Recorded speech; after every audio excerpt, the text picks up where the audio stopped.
Hello everyone, हम कर रहे थे एमएस चौहान की ऑर्गेनिक केमिस्ट्री की सीरीज। लास्ट वीडियो में 61 तक देख चुके थे, अब 62 से शुरू करेंगे। और मैं बता दूं जो बच्चे नए हैं यार, इसमें से डायरेक्ट क्वेश्चंस जेईई के एग्जाम में आते हैं, नीट के एग्जाम में आते हैं। और अगर एक दो क्वेश्चन से आपका रैंक 15 से 20 हजार इंप्रूव हो सकता है, तो मुझे नहीं लगता कि आपको कोई भी वीडियो मिस करनी चाहिए। तो देखते हैं क्वेश्चन नंबर 62।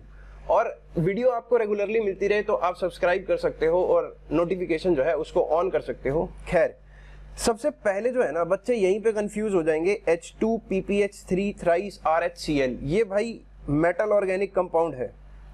तो मेटल इनऑर्गेनिक केमिस्ट्री का जो कंपाउंड है ये कुछ नहीं है। जैसे आप H2 पैलेडियम, H2 निकल, तो यहाँ पे क्या है, रोडियम का कॉम्प्लेक्स है।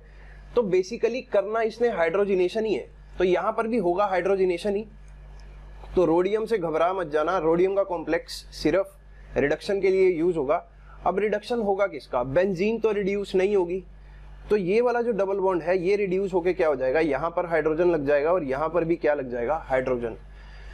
अब अगर मैंने यहां से पार कर लिया क्वेश्चन तो फिर सब कुछ मुझे इजी लगेगा। अगले स्टेप में देखो क्या है, NaOH डाल रखा है 0.1 मोलर। तो ये क्या है, मेरे पास बेस है। NaOH जो है बेस है और फिर यहाँ पे मीथेनॉल भी है H2O।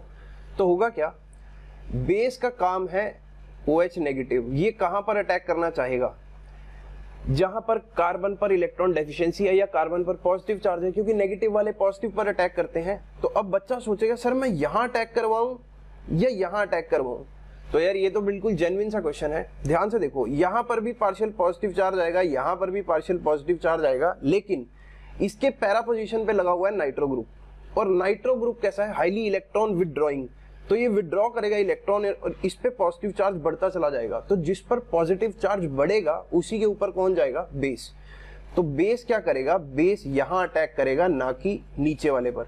जब बेस यहां अटैक करेगा तो ये बॉन्ड खुल जाएगी, ये बॉन्ड खुलेगी तो O पर नेगेटिव चार्ज आएगा। फिर नेगेटिव चार्ज जब ये रिटर्न करेगा तो ये बॉन्ड जो है टूट के ये पूरा का पूरा ग्रुप बाहर निकल जाएगा। तो अगर मैं इसको ड्रॉ करूं तो क्या होगा, यहां पे कुछ ऐसा बनेगा, ये NO2 लगा हुआ है और यहां पर क्या है, C डबल बॉन्ड O और इसके साथ जुड़ चुका है OH, क्योंकि OH ने अटैक किया था प्लस। साथ ही साथ क्या बना मेरे पास, कुछ ऐसा ग्रुप, ये ऐसे यहां पर रिडक्शन हो ही चुका था, double bond as it is रहा इसका। उसके बाद क्या था, यहां पर ये और O पर आया नेगेटिव चार्ज, क्योंकि ये इलेक्ट्रॉन लेके निकला है। अब क्या होगा, ये है एसिड, कार्बोक्सिलिक एसिड है ना, C डबल बॉन्ड OOH। यहां से H पॉजिटिव निकल जाएगा और इसका acidic character even benzoic acid से भी ज्यादा है। उसका रीजन मुझे कमेंट करके बताना, ऐसा क्यों है, बेंजोइक एसिड से ये ज्यादा एसिडिक क्यों है। तो जब ये H पॉजिटिव रिमूव करेगा तो H पॉजिटिव इसके साथ जुड़ जाएगा और ये क्या बन जाएगा, OH, यानी कि एक अल्कोहल। तो मैं डायरेक्टली यहां पर लिख देता हूं, इसको रिमूव करके ये यहां पर मेरा क्या बनेगा, OH। और इसको भी अब रिमूव करके लिख देता हूं, यहां पर मेरा क्या आ जाएगा, ऑक्सीजन पर नेगेटिव चार्ज। तो वो बोल रहा है B और C कंपाउंड बनता है, C कंटेन्स नो नाइट्रोजन। तो यहां पर कोई भी नाइट्रोजन नहीं है, तो ये हो गया मेरा C और ये क्या हो गया मेरा B पार्ट। तो देखें इसमें मेरा कौन सा करेक्ट ऑप्शन है, प्रोडक्ट B पूछ रहा है। तो B में COO नेगेटिव बना और नीचे पैरा पोजीशन पे NO2 है, तो B मेरा करेक्ट ऑप्शन है। ये नहीं है यार, ये भी नहीं है, ये तो एस्टर ही है, और ये जो है ये भी नहीं है, इसमें तो एज इट इज ही लगा हुआ है सब कुछ। अब पूछता प्रोडक्ट C बताओ, C में क्या है, नाइट्रोजन तो नहीं है। तो खैर C मेरा किसके साथ मैच कर रहा है, यहां पर तो डबल बॉन्ड है, ये आंसर नहीं है। उसके बाद इसमें तो एक कार्बन ही खा गया, तो B ऑप्शन जो है इसमें करेक्ट दिख रहा है। तो मैं दोनों को एक बार मार्क कर देता हूं, इसमें B ऑप्शन करेक्ट है और इसमें भी B ऑप्शन करेक्ट है।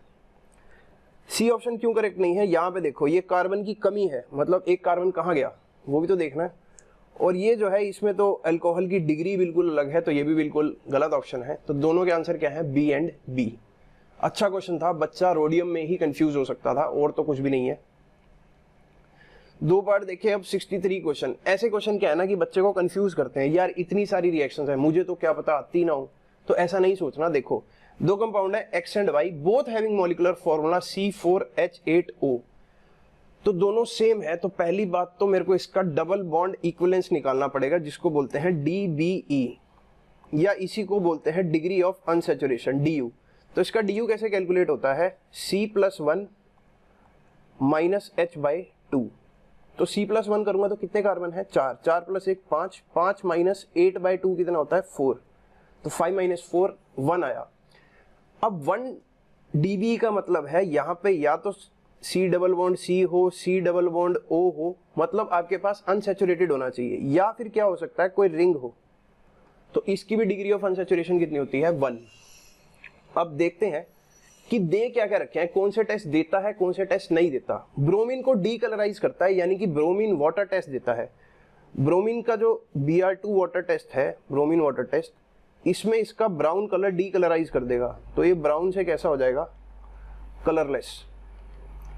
ऐसा काम कौन कर सकता है, या तो अल्कीन, मतलब अनसैचुरेशन का टेस्ट है ये, या तो C डबल बॉन्ड C हो या C ट्रिपल बॉन्ड C हो। ये हो नहीं सकता, क्यों? क्योंकि यहाँ पर डिग्री ऑफ अनसैचुरेशन अल्काइन का आता है 2, लेकिन मेरा क्वेश्चन के अकॉर्डिंग डिग्री ऑफ अनसैचुरेशन है 1, तो डबल बॉन्ड C होनी चाहिए। तो देखते हैं क्या किसी में C डबल बॉन्ड C है। A ऑप्शन में नहीं है तो ये नहीं है, B ऑप्शन में है तो ये हो सकता है, C ऑप्शन में यहाँ पर देखो C डबल बॉन्ड C तो नहीं है, एक ईथर है, ईथर थोड़ी ना रिएक्ट करेगा ब्रोमीन वाटर के साथ, और यहाँ पर भी C डबल बॉन्ड O है, C डबल बॉन्ड C नहीं है D ऑप्शन में, तो ये भी गलत है। तो आंसर तो एक से ही निकल गया। लेकिन थोड़ा सा और देख लेते हैं, थोड़े और टेस्ट देख लेते हैं।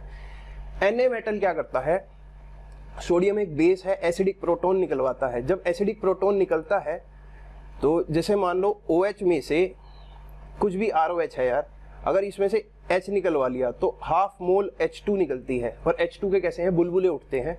तो ऑब्वियस ही बात है, अगर मेरा पहला B का देखूं कंपाउंड तो यहाँ पर OH है, ये H देके क्या निकलवा देगा बुलबुले, तो ये वाला कंपाउंड ठीक है। क्रोमिक एसिड, क्रोमिक एसिड क्या करता है ऑक्सीडाइज करता है। तो 1 डिग्री जो अल्कोहल है वो किस में ऑक्सीडाइज होता है, पहले एल्डिहाइड में जाएगा, एल्डिहाइड कार्बोक्सिलिक एसिड में चला जाएगा, तो ऑरेंज टू ग्रीन ये भी रिएक्शन दे देगा, तो ये भी मेरा ठीक है। लूकास रिएजेंट के साथ नो रिएक्शन बता रहा है। लूकास रिएजेंट टेस्ट जो है वो CBSE के लिए भी इंपॉर्टेंट है। तो लूकास में क्या होता है, रिएक्टिविटी का ऑर्डर होता है 3 degree greater than 2 degree greater than 1 degree. तो 1 डिग्री वाले लूकास टेस्ट नहीं देते हैं या बहुत ही ज्यादा स्लो देते हैं, तो यहाँ पे लिख रखा है नो रिएक्शन, मतलब ये मेरा कितने डिग्री का अल्कोहल है 1 डिग्री, तो ये भी बात बिल्कुल ठीक है। मतलब X की सारी बातें फिट बैठ रही हैं। Y में कह रहा है ब्रोमीन के साथ नो रिएक्शन, सोडियम के साथ नो रिएक्शन, क्रोमिक एसिड के साथ नो रिएक्शन, लूकास रिएजेंट के साथ नो रिएक्शन। मतलब ईथर जो है वो जनरली इनर्ट नेचर के होते हैं, किसी के साथ रिएक्ट नहीं करते एक्सेप्ट एसिडिक मीडियम में। तो यहाँ पर ईथर जो है ना ये रिएक्शन देगा, ना ये देगा, ना ये देगा, ना ये देगा, और बिल्कुल ये साइक्लिक ईथर ही है। तो B ऑप्शन जो है मेरा बिल्कुल करेक्ट है। मैंने सिर्फ एक ही तरीके से आंसर निकाल दिया था, लेकिन आपको सारे तरीके समझा दिए। आई होप आपको ये वीडियो अच्छी लगी होगी। अब यार ये क्वेश्चंस बहुत इंपॉर्टेंट है। आपका रैंक जो है, मैं फिर बोलता हूँ 2 क्वेश्चन 3 क्वेश्चन आपका रैंक 15-20 हज़ार का डिफरेंस डाल सकते हैं। तो ताकि आपको वीडियोस की नोटिफिकेशन आती रहे और आपको लगे कि ये वीडियो आपके लिए हेल्पफुल है, तो चैनल को सब्सक्राइब जरूर करना और कमेंट भी जरूर करना। मिलते हैं आपसे नेक्स्ट वीडियो में।